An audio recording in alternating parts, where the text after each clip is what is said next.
Assalamualaikum warahmatullahi wabarakatuh. Perkenalkan, nama saya Novia Anini dengan nomor pokok mahasiswa 20622010004 Prodi Akuntansi 5A dengan mata kuliah Akuntansi Keuangan Lanjutan 1 Fakultas Ekonomi dan Bisnis Universitas Muhammadiyah Bengkulu dengan dosen pengampu Ibu Hesti Setiorini SAKT MAK. Nah, di sini saya akan membahas materi yang berjudul akuntansi untuk valuta asing, transaksi dalam mata uang asing. Nah, sebelum saya membahas materi tersebut, jangan lupa like, komen, dan subscribe ya teman-teman. Di dalam bab 9 ini, tentang akuntansi untuk valuta asing, transaksi dalam mata uang asing ini, para mahasiswa diharapkan yang pertama memiliki pemahaman tentang transaksi menggunakan mata uang asing. Yang kedua, memiliki pemahaman mengenai perlakuan akuntansi untuk transaksi menggunakan mata uang asing. Yang ketiga, memiliki kemampuan tentang menganalisis jenis-jenis transaksi menggunakan mata uang asing. Nah, yang keempat, memiliki pemahaman tentang isu-isu lain seputar perdagangan internasional. Yang pertama itu ada perdagangan internasional dan transaksi dengan mata uang asing.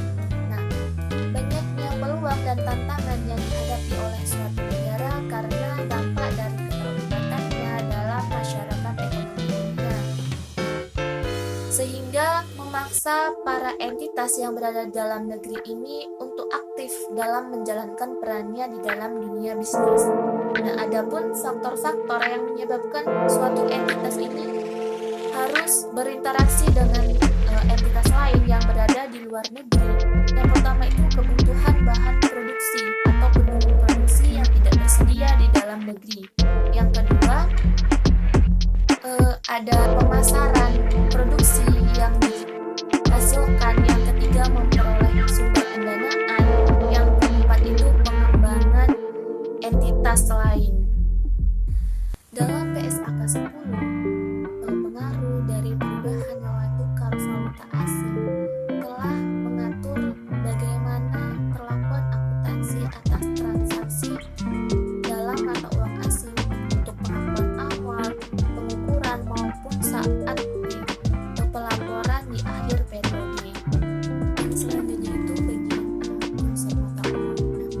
Nah, standar akuntansi jenis mata uang yang digunakan oleh entitas terkait perdagangan internasional ini ada 3. Nah, yang pertama itu mata uang fungsional, di mana mata uang yang digunakan pada lingkungan ekonomi utama di mana entitas ini beroperasi. Sedangkan yang kedua itu mata uang penyajian atau pelaporan, yaitu mata uang yang digunakan dalam penyajian laporan keuangan. Nah, yang ketiga, mata uang asing, yaitu mata uang selain mata uang fungsional suatu entitas. Jika suatu entitas memiliki operasi di luar negeri, maka nilai tukar fungsional dari operasi tersebut dapat berupa yang pertama itu mata uang fungsional berupa induk, yang kedua mata uang lokal tempat operasi berlokasi, yang ketiga mata uang ketiga. Yang selanjutnya yaitu bagian B, jenis-jenis nilai tukar menurut standar akuntansi. Nah, yang pertama itu ada kurs, yaitu nilai tukar untuk realisasi segera pada umumnya untuk realisasi dalam 2 hari kerja setelah perdagangan. Yang kedua ada kurs penutup, yaitu kurs spot pada akhir periode pelaporan. Yang ketiga ada kurs forward, yaitu nilai tukar untuk menyelesaikan transaksi di masa depan yang telah ditentukan. Pada bagian C, kuotasi dan perubahan nilai tukar. Nah, di sini terdapat 2 jenis nilai tukar. Yang pertama itu ada nilai tukar langsung, adalah jumlah mata uang lokal atau fungsional yang dibutuhkan untuk mendapatkan 1 unit mata uang asing. Nah, sedangkan yang kedua, nilai tukar tidak langsung adalah jumlah mata uang asing yang dibutuhkan untuk mendapatkan 1 unit mata uang lokal atau fungsional.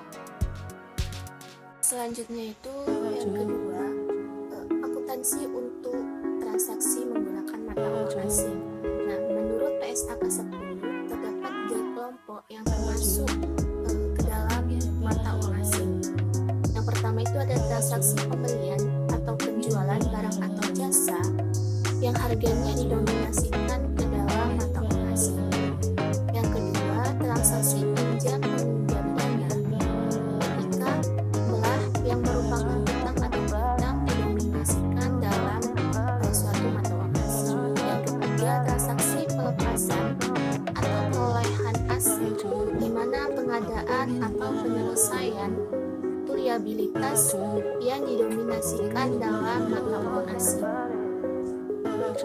Dalam serangkaian transaksi dalam mata uang asing, pencatatan dapat terjadi pada beberapa tanggal. Yang pertama itu ada tanggal transaksi, yang kedua tanggal pelaporan, dan tanggal penyelesaian.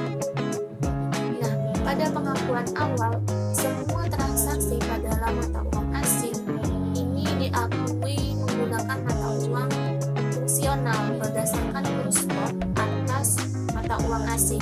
Nah, pada saat pengukuran, entitas ini mengakui selisih kurs pada laporan laba rugi untuk penyelesaian pos moneter.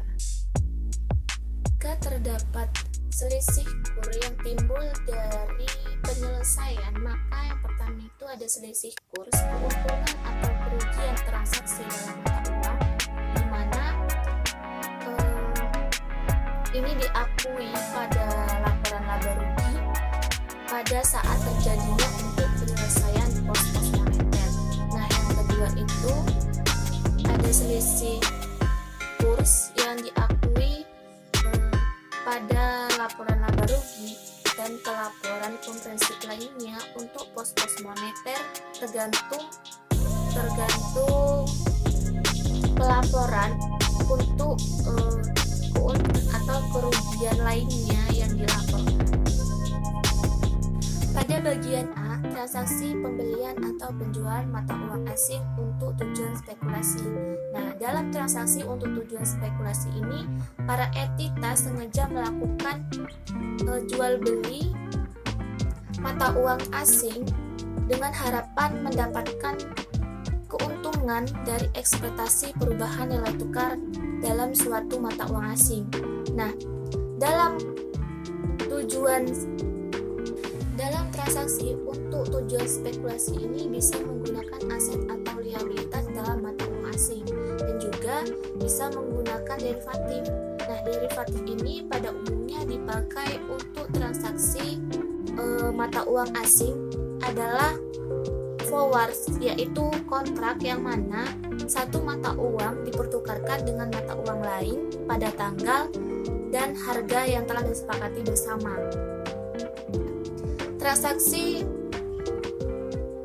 Transaksi derivatif ini banyak diminati karena para entitas ini tidak melakukan investasi di awal, namun cukup menyepakati kontrak.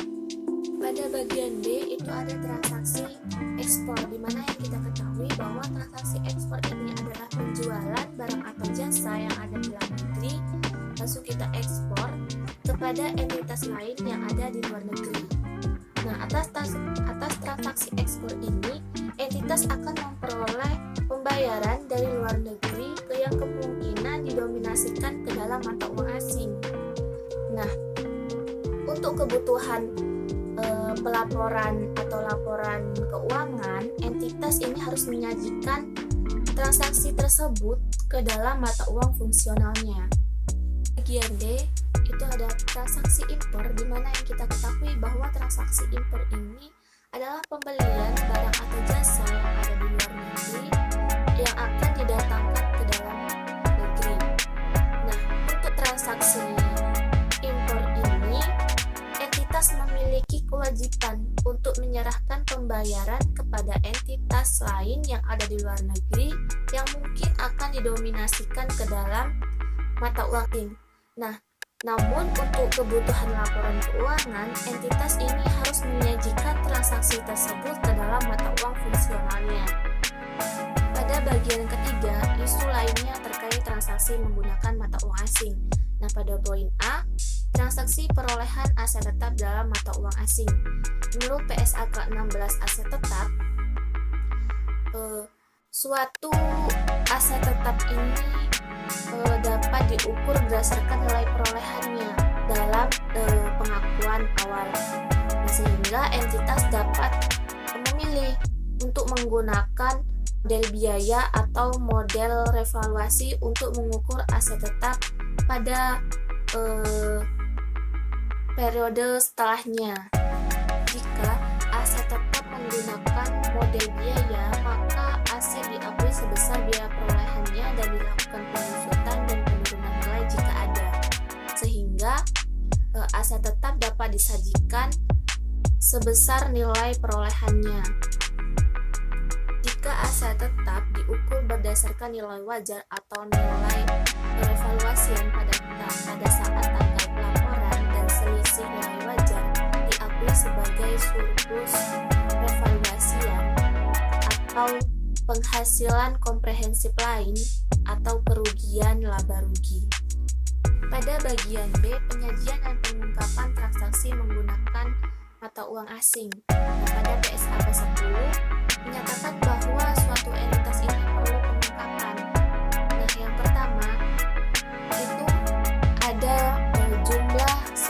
jumlah dari selisih nilai tukar yang diakui dalam laba rugi kecuali untuk selisih yang timbul pada instrumen keuangan yang diukur pada nilai wajarnya melalui laba atau rugi sesuai dengan PSA ke-71.